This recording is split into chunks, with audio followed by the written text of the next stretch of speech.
복된 금요일 아침입니다. 신성 목사입니다. 오늘 우리가 함께 볼 말씀은 이사야 21장 말씀입니다. 1절부터 10절까지 말씀 보겠습니다. 이것은 해변 광야를 두고 하신 엄한 경고의 말씀이다.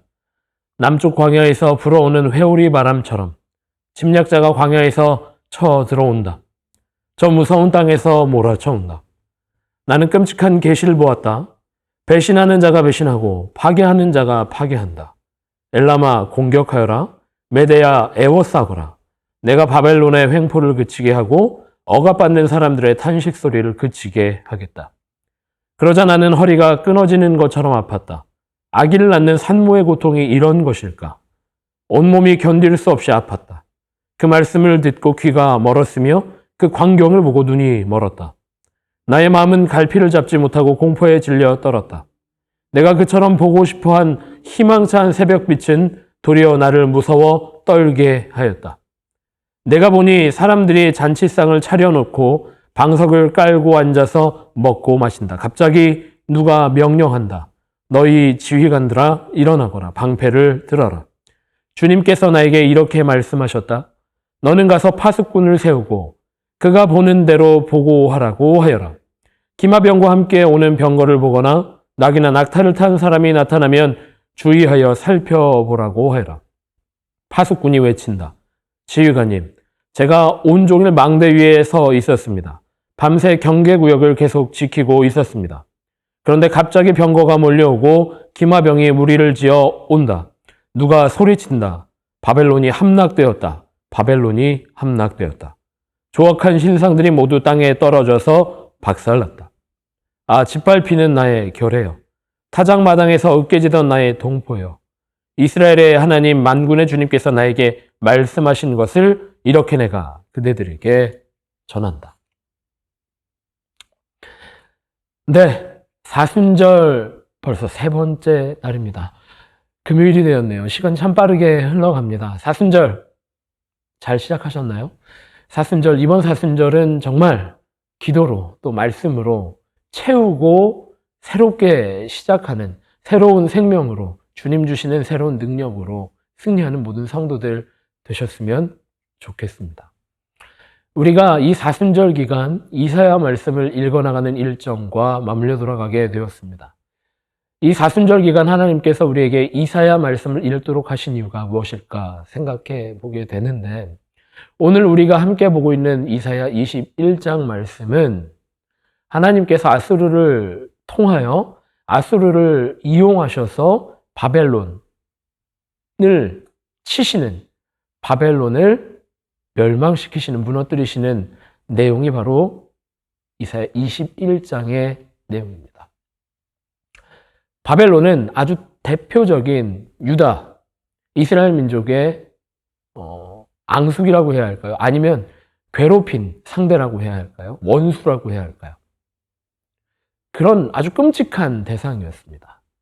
어찌할 수 없는, 이 괴로움의 끝을 어떻게 해결할 수 없는, 바벨론이 쳐들어오면 당하기만 할 수밖에 없는 그런 이스라엘 백성의 마음이었다라는 거죠.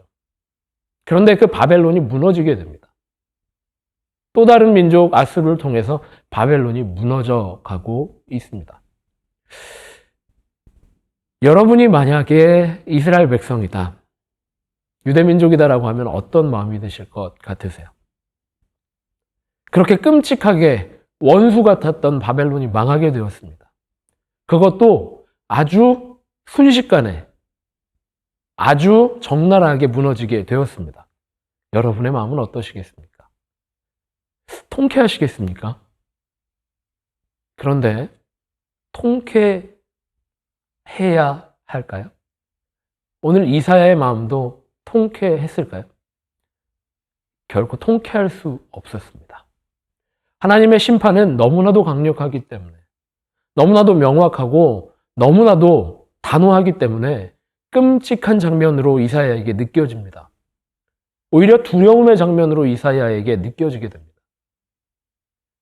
이 산고의 고통, 아이를 낳는 고통에 비유할 정도로 아주 끔찍한 광경을 목도하게 된 게 바로 이사야였습니다.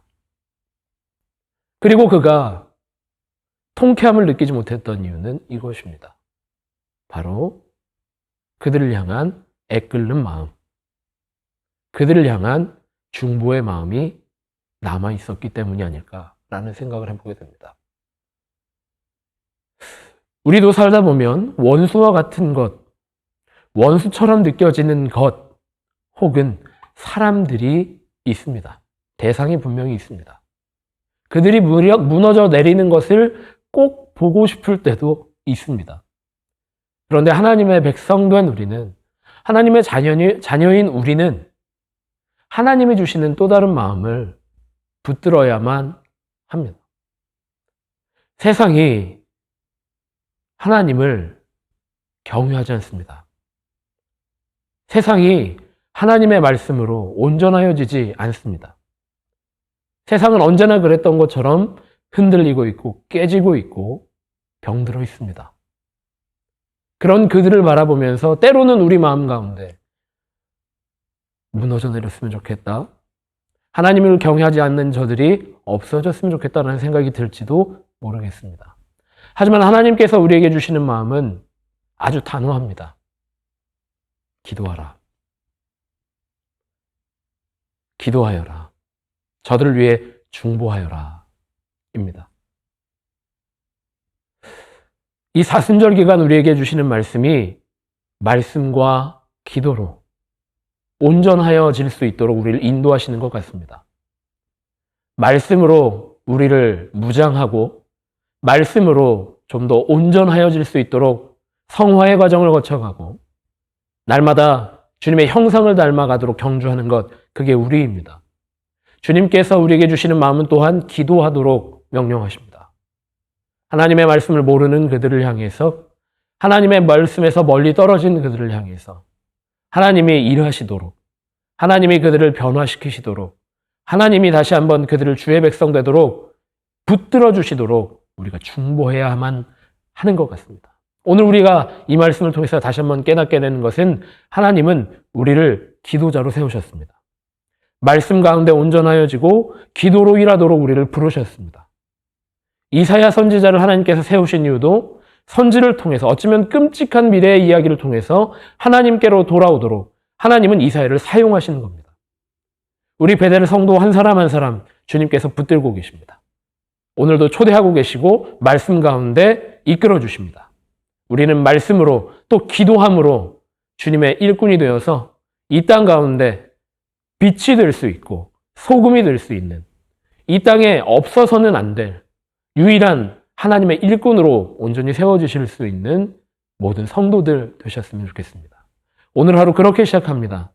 하나님의 말씀을 듣지 못하는 세대를 향해 기도할 수 있는, 예수 그리스도의 사랑을 모르는 그들을 향해 중보할 수 있는, 중보하며 기도로 하루를 시작하는 모든 성도들 되셨으면 좋겠습니다.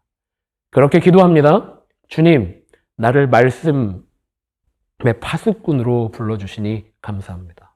주님, 나를 기도의 일꾼으로 불러주시니 감사합니다.